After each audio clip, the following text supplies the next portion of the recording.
திமுக கூட்டணியில என்னதான் பிரச்சனை போயிட்டு இருக்கு, கூட்டணி கட்சிகள் ஏன் அப்பப்ப சலசலப்பு ஏற்படுத்திட்டு இருக்காங்க. என்னதான் எவ்வளவுதான் பிரச்சனை நாட்டுல நடந்தாலும் இந்த பிரச்சனையை பத்தி மட்டும் ஊடகங்கள் வந்து ஒரு விவாதம் வைக்க மாட்டாங்க. அதை பத்தி நம்ம இந்த வீடியோல என்ன பிரச்சனை பார்த்துடலாம். அதை பத்தி மட்டும் இல்லாம ராமதாஸ் அவங்களும் பிரேமலதா விஜயகாந்த் அவங்களும் இந்த கூட்டணி பிரச்சனை ஏதாவது உன்னிச்சு கவனிச்சுட்டு இருக்காங்கன்றத கேள்விப்படுறோம்.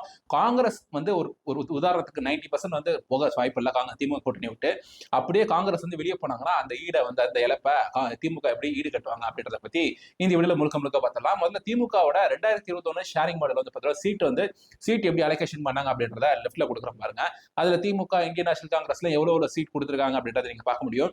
முதல்ல வந்து இந்தியன் நேஷனல் காங்கிரஸ் பார்க்கும்போது அந்த 25 சீட்டை வந்து எப்படியாவது 40 சீட் ஆக்கணும் அப்படின்றது பாத்தீங்கன்னா கோரிக்கையா இருக்கு. ஏன்னா நிறைய பேர் லாபி பண்ணி போன தடவை வந்து எங்களுக்கு சீட்டு கொடுக்கல, எங்களுக்கு சீட்டு கொடுக்கல அப்படின்னு சொல்லிட்டு நிறைய பிரச்சனைகள் இருந்தாலும் இப்ப அது ஒரு 40 சீட் ஆகணும்னு சொல்லி ட்ரை பண்றாங்க. அந்த 40 சீட் இந்த வருஷம் ஆகுமா அப்படின்னா ஒரு டவுட் தான். ஒரு 30 சீட் அப்படின்றது கொடுக்கலாம். இந்த திமுக கூட்டணியில வந்து காங்கிரஸ் இருக்கிறதே வந்து திமுக ஒரு இழப்பு தான், ஒரு ரொம்ப ஒரு சுமை தான். அது ஏன் சொல்லி அப்படின்னா இங்க மைனாரிட்டி ஓட்டுகளை முழுசா பெறதுக்கு இந்திய நேஷனல் காங்கிரஸ் வந்து தேவைப்படுது.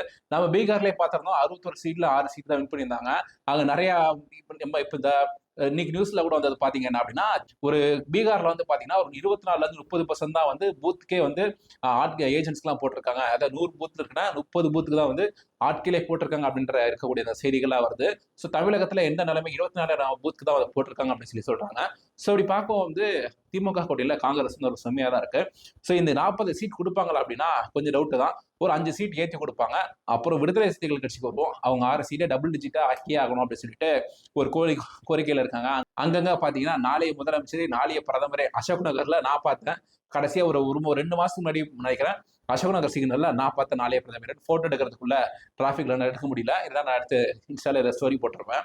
அங்க நான் பார்த்துருக்கேன் நாளைய பிரதமர் அப்படின்னு சொல்லிட்டு போஸ்ட் எல்லாம் ஒட்டியிருந்தாங்க ஒரு ஆஃபீஸ்க்கு பக்கத்துல. ஸோ அவங்க வந்து பாத்தீங்க அப்படின்னா 4 சீட் வந்து ஜாஸ்தியாக கேட்கறான், ஒரு 10 சீட். அதுக்கப்புறம் சிபிஐஎம் பிசிகே எம்டிஎம்கே எல்லாம் பாத்தீங்கன்னா ஒரு 2 சீட் அதை வந்து ஜாஸ்தியாக ஏற்றி கேட்பாங்க. எப்படி நீங்க காங்கிரஸ் வந்து ஏற்றி கொடுப்பீங்க, விடுதலை சிறுத்தைகள் கட்சிக்கு வந்து கண்டிப்பா 2 கட்சிகளும் பாத்தீங்கன்னா ஏற்றி கொடுப்பாங்க அப்படின்றது என்னோட அனலிசிஸா இருக்கு.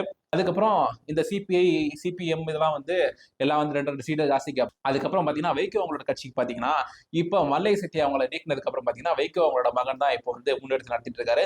ஸோ அவருக்கு இருக்கக்கூடிய ஒரு பிரச்சனை என்னன்னா நம்ம வந்து அப்பாவோட ஒரு 2 சீட்டா ஜாஸ்தியாக வாங்கி காட்டணும். மல்லை சக்தி அவங்கள வர கட்சியில வந்து அமைச்சிருக்கோம். ஸோ இப்போ கட்சியை வந்து ஒரு நிலைநிறுத்தி காட்ட வேண்டிய ஒரு சூழ்நிலையில இருக்காரு. ஸோ அப்படி பாத்தீங்கன்னா இங்க எல்லாருக்குமே பாத்தீங்கன்னா ஒரு சீட் ஏற்றி கொடுக்க வேண்டியதுக்கு இந்த கடைசியில சொல்றேன். அப்புறம் பாத்தீங்கன்னா தனியரசு, வேல்முருகன், தமிமுன் அன்சாரி, கருணாஸ் இவங்கலாம் பாத்தீங்கன்னா ஒரு லாபி பண்ணிட்டு இருக்காங்க தெரியுது. இதுல என்ன அப்படின்னா கருணாஸ் அவங்க 2021 திமுக கூட்டணிக்கு ஆதரவு தெரிவிச்சு பின்வாங்கினார். ஒரு நாள்லயே வந்து ஒரு 24 மணி நேரத்திலேயே வந்து ஆதரவு தெரிவிச்சு பின்வாங்கிட்டார். ஏன்னா எம்எல்ஏ சீட்லாம் கொடுக்கல அப்படின்ற மாதிரி விஷயங்கள்லாம் முன் வச்சு இது திருப்பி வாங்கிட்டார். ஸோ அவராவது ஒரு சீட்டா வாங்கி ஆகணும்னு இருக்காரு. வேல்முருகன் அவங்க வந்து பாத்தீங்கன்னா அவருக்கு ஒரு தனி கட்சி வச்சு ஒரு சீட் மட்டும் வாங்கி திமுக சிம்பிள்ல போட்டி போட்டாரு. இப்போ இந்த தடவை பாத்தீங்கன்னா அவரோட கட்சி வந்து இந்த திமுக கூட்டணியோட சிம்பிள்ல வந்து திமுக சிம்பிள்ல போட்டி போட்டாருன்னா அவரோட கட்சியை வந்து ஏற்கனவே ஒரு தமிழகத்துல திமுக கூட்டணியிலேயே ஒரு கட்சி பாத்தீங்கன்னா அந்த சிம்பிள் வந்து எடுத்திருந்தாங்க. சிம்பிள்ல வந்து போட்டி போடாதனால அந்த கட்சியை வந்து முடக்கிருந்தாங்க பாத்துக்கணும். அது வந்து ஒரு ரூல்ஸ்ல இருக்காது, அந்த எல்லா கட்சிகளுக்கு தெரிஞ்சுமே போட்டி போடுறாங்க. ஸோ அப்ப அவரு கூட பாத்தீங்கன்னா ஒரு சொந்த சின்னத்துல ஏதோ ஒரு தேர்தலை வந்து ஆணையம் கொடுக்குற ஒரு சிம்பிள் வந்து போட்டி போடணும்னு கட்டாயத்தில் இருக்காங்க. அதுவுமே ஒரு தலைவலி இருக்கு திமுக கூட்டணிக்கு. அவர் சீட்டு கொடுக்க வேணாம் அப்படின்னு சொல்லி நினைச்சிட்டு இருக்கிற நேரத்தில் சீட் கொடுத்தே ஆகணும்னு ஒரு லாபி பண்றாரு. அதுக்கப்புறம் பார்க்கும் தமிழ் அன்சாரி அவர் 2 சீட் வாங்கியிருந்தாங்க அவங்க கட்சியில பாத்தீங்கன்னா இப்போ அதை ஜாஸ்தி ஆகணும்னு அவர் நினைச்சிட்டு இருக்காரு. அப்புறம் தனியரசு அவரு வந்து கூட பாத்தீங்கன்னா அவர் நிறைய டிவி விவாதங்களை வந்து கலந்துகிட்டே இருப்பாரு. ஸோ இப்ப அவருமே வந்து ஒரு சீட் வாங்கி ஆகணும் அப்படின்ற ஒரு லாபி ஒன்று பண்ணிட்டு இருக்காங்கன்னு சொல்லி தெரியுது. ஸோ இங்க பார்க்கும் வந்து ஒரு 2 சீட் அடிஷனலா ஒரு சீட் ரீட்டைன் பண்ணி கொடுக்கணும் அப்படின்ற விஷயத்துக்கு வருது. ஸோ இப்ப சீட் ஷேரிங் வந்து பார்க்கவும் வந்து திமுக கூட்டணிக்கு காங்கிரஸ்க்கு ஒரு 5, சிபிஐக்கு ஒரு 2, விடுதலை சிறுத்தைகள் கட்சிக்கு ஒரு 4, சிபிஐஎம்க்கு வந்து ஒரு 2, மதிமுகவுக்கு ஒரு 2, அதுக்கப்புறம் அவங்களுக்குலாம் ஒரு 2 அப்படி சொல்லி கொடுத்து வரும் வந்து பாத்தீங்கன்னா 159 இடங்கள்ல தான் வந்து திமுக கூட்டணியில வந்து திமுக போட்டி போடுற மாதிரி நிலைமைக்கு வருது. ஏற்கனவே பாத்தீங்கன்னா 176 இடத்துல போட்டி போட்டு 133 இடங்கள் தான் வெற்றி பெற்றிருந்தாங்க, 118 மெஜாரிட்டி. ஸோ இப்போ 159 போட்டி போட்டாங்கன்னா கூட்டணி கட்சியா கூட வெற்றி பெற்றா கூட அது என்ன ஒரு பேர் வரும் அப்படின்னா 299 சீட்டு வெற்றி பெற்று மைனாரிட்டி அரசாங்கம் அப்படி சொல்லிட்டு இருந்தாங்க. ஏன்னா எதுக்காக மைனாரிட்டி அரசாங்கம் சொல்லிட்டு இருந்தாங்க அப்படின்னா கூட்டணி கட்சிகளுக்கு வந்து தேவையில்தான் ஆட்சி நடந்துருந்தது. அது 2004 2014 வரைக்கும் அப்படிதான் நடந்துட்டு இருந்தது. ஆனா கூட்டணி கட்சிகளுக்கு அமைச்சரவையில பதவியே கொடுக்கல. ஸோ வந்து மைனாரிட்டி அரசாங்கம் சொல்லிட்டு ஜெயலலிதா சொல்லிட்டு இருந்தாங்க. இப்ப எம்.கே. ஸ்டாலின் அவங்களுக்கு இருக்கக்கூடிய ஒரு விஷயம் என்ன அப்படின்னா எந்த அளவுக்கு அதிகமான தொகுதியில போட்டி போடுறோமோ அந்த அளவுக்கு தான் நமக்கு திமுக கூட்டணியில பாத்தீங்கன்னா திமுக கட்சிக்கு எம்எல்ஏ கிடைப்பாங்க. சோ இந்த 118 எம்எல்ஏ கிடைக்கணும் அப்படின்னா நம்ம இப்போ இந்த ஒரு 20 சீட் வந்து கம்மியா போட்டி போட்டோம்னா ஏற்கனவே வந்து எலெக்ஷன்ல வந்து ஆன்டி இன்கம்பன்சி இருக்கு. ஜெயலலிதா அவங்களுக்கு வந்து சீட்டு குறைஞ்சது. ஸோ வந்து 2வது எலெக்ஷன்ல பார்க்கும்போது சீட்டு குறைஞ்சிருக்கு.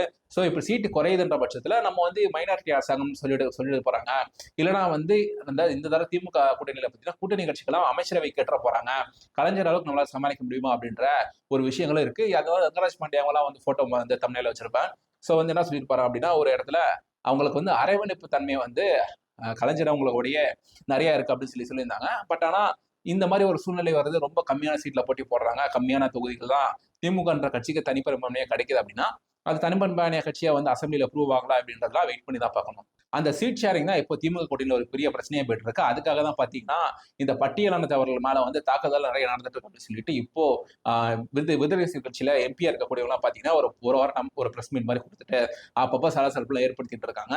இப்போ என்னப்பா ராமதாஸ் அவங்களும் பிரேமலதா விஜயகாந்த் அவங்களும் வந்து திமுக கூட்டணி வந்து பிரச்சனைகளை எதிர்பார்த்து காத்துட்டு இருக்காங்களே அப்படின்னு சொல்லி கேட்டீங்க அப்படின்னா இப்போ அதுதான் காங்கிரஸ் இந்த 2 பிரச்சனையும் வந்து ஒண்ணுதான். 2026 தேர்தலில் திமுக கூட்டணி விட்டு காங்கிரஸ் வெளியே போக மாட்டாங்க. அது காங்கிரஸ்ல திமுக கூட்டணியில உண்மையாலுமே என்னதான் பிரச்சனை அப்படின்றத பத்தி தனியா ஒரு வீடியோ நாளைக்கு போறேன், டீட்டெயிலா ஒரு வீடியோ போடுறேன். ஆனா ஒரு 90% வந்து திமுக கூட்டணியில இருந்து காங்கிரஸ் வந்து வெளியேற மாட்டாங்க, இல்ல இந்திய கூட்டணி வந்து உடைக்க ட்ரை பண்ண மாட்டாங்க தேசிய லெவல்ல. அப்படியே மீதி இருக்கிற 10% வெளியே போட்டா கூட எந்த கூட்டணிக்கு போவாங்க அப்படின்றத தனியா பார்ப்போம். அப்படியே ஒரு 10% வந்து திமுக கூட்டணி வெளியே போறாங்க, தனிச்சு போட்டி போறாங்க, தாவேக்கா கூட போறாங்க, அதை பத்தி தனியா பார்ப்போம். ஆனா திமுக கூட்டணி விட்டு வெளியே போறாங்க அப்படின்னா ஒரு 5% வாக்கு தான் போகுமே அப்படின்னு சொன்னா கூட அங்க என்ன ஒரு விஷயம் அப்படின்னா மைனாரிட்டி மக்கள் வந்து ஒன்றிணைச்சு ஒன்றா சேர்ந்து இவருக்கு ஓட்டு போடுறாங்க அப்படின்னா திமுக கூட்டணி ஓட்டு போடுறாங்க அப்படின்னா அது காங்கிரஸும் ஒரு காரணம். அதுதான் தேசிய அளவில் அவங்களுக்கு இருக்கக்கூடிய ஒரு இமேஜ். ஸோ இந்த இமேஜ் வெளியே போகிறதுக்காக வந்து 2 விஷயம் திமுக பண்றதா இருக்காங்க. ஒன்னு ராமதாஸ் அவங்களை வந்து கட்சிக்குள்ள சேர்க்கறது. ராமதாஸ் அவங்களும் திமுக கூட்டணியில ராமதாஸ் அவங்களும் விடுதலை சிறுத்தைகள் கட்சிகளும் வந்து பாத்தீங்கன்னா ஏற்கனவே இருந்திருக்காங்க. அந்த டயத்துல பாட்டாளி மக்கள் கட்சி வந்து 3 எம்எல்ஏவும் விடுதலை சிறுத்தைகள் கட்சி வந்து பாத்தீங்கன்னா எம்எல்ஏக்கள் பெறாம அந்த எலெக்ஷன் இருந்தாங்க. ஒரு 20 சீட் 10 சீட் வந்து போட்டி போட்டாங்கன்னு நினைக்கிறேன், நம்பர் சப்ஜெக்ட் கரெக்ஷன். ஸோ ஏற்கனவே வந்து பாத்தீங்கன்னா திமுக கூட்டணியிலேயே ராமதாஸ் அவங்களும் திருமாவளவன் அவர்களும் பாத்தீங்கன்னா ஒரே கூட்டணியில போட்டி போட்டிருக்காங்க. ஸோ இவங்க 2 பேரோட தரப்பையும் அன்புமணி ராமதாஸ் அவங்க தரப்பு தனித்தனியா இருக்கு. ராமதாஸ் அவங்களையும் தரப்பையும் விஜயகாந்த் பிரேமலதா விஜயகாந்த் அவங்களோட தரப்பையும் திமுக கூட்டணியில சேர்க்கறது. அப்ப மைனாரிட்டி வாக்கை இறக்குறதுக்கு என்ன பண்ணுவாங்க அப்படின்னா இந்த தினமலர் பேப்பர்ல பாத்தீங்கன்னா ஒரு 2 நாளைக்கு முன்னாடி ஒரு செய்தி வந்தது. அற்புத பெருவிழாக்கள் அப்படின்னு சொல்லிட்டு 5 மாவட்டத்தில் நடத்த போறாங்க அப்படின்னு சொல்லிட்டு அது வந்து கிறிஸ்தவ மத வாக்குகளை வந்து பெறுறதுக்கான ஒரு ஆப்ஷனா இருக்கும். ஏன்னா ஒரு ஜனவரி மாசத்துக்குள்ள அது முடிவாகும் சொல்லி சொல்லலாம். ஜனவரி 9ஆம் தேதி வந்து பிரேமலதா விஜயகாந்த் மாநாடுல கூட்டணி கட்சி அறிவிக்க போறேன்னு சொல்லியிருக்காங்க. அதெல்லாம் வந்து தள்ளி போனாலும் போகும். அதுக்கு வந்து காரணங்களும் சொல்லி மலைச்சுருவாங்க அரசியல்வாதிகள். ஸோ இந்த நேரத்துல பாத்தீங்கன்னா இந்த ஜனவரி 9ஆம் தேதிக்குள்ள காங்கிரஸ் வந்து திமுக கூட்டணி விட்டு வெளியே போறாங்களா அப்படின்னு தெரிஞ்சிடும். அதுக்காக தான் பாத்தீங்கன்னா பிரேமலதா விஜயகாந்த் அவங்களும் காத்துட்டு இருக்காங்க. ஜனவரி 9ஆம் தேதி தான் சொல்லுவோம் அப்படின்னு சொல்லிட்டு இருக்காங்க. இப்போ இபிஎஸ் தரப்புக்கும் பாத்தீங்கன்னா இபிஎஸ் கூட்டணியிலையும் வந்து பாத்தீங்கன்னா ஏடிஎம்கே கூட்டணியிலையும் அவங்களோட டிமாண்ட்ஸ் என்னன்னு சொல்லியிருக்காங்க. திமுக கூட்டணியும் அவங்களோட டிமாண்ட்ஸ் என்னன்னு சொல்லியிருக்காங்க. ஸோ இப்போ காங்கிரஸோட டேக்ல தான் இருக்கு. ராமதாஸ் அவங்களும் பிரேமலதா விஜயகாந்த் அவங்களும் திமுக கூட்டணியில சேர்றதா இல்லையா அப்படின்றத பத்தி 2026 ஜனவரிக்குள்ள தெரிஞ்சிடும். அப்போ வந்து ராமதாஸ் அவங்க வந்து என்ன பண்ணுவாங்க சொல்லியிருக்காரு. ஆனா பிரேமலதா விஜயகாந்த் அவங்க அதிமுக கூட்டணிக்கு போயிடுவாங்க அப்படின்றது ஒரு ஷியூர் ஷார்ட்டா சொல்லிடலாம். ராமதாஸ் அவங்க என்ன பண்ணுவாங்க அப்படின்றத மட்டும் கொஞ்சம் பொறுத்து வந்து பார்க்கணும். ஸோ இதுதான் திமுக கூட்டணியில இருக்கக்கூடிய ஒரு சலசலப்பு பிரச்சனைகள். ஸோ மக்களாகி நீங்க இதை பத்தி என்ன நினைக்கிறீங்க அப்படின்றத கீழே கமெண்ட்ஸ்ல சொல்லுங்க. இன்னொரு வீடியோல பார்ப்போம். பை.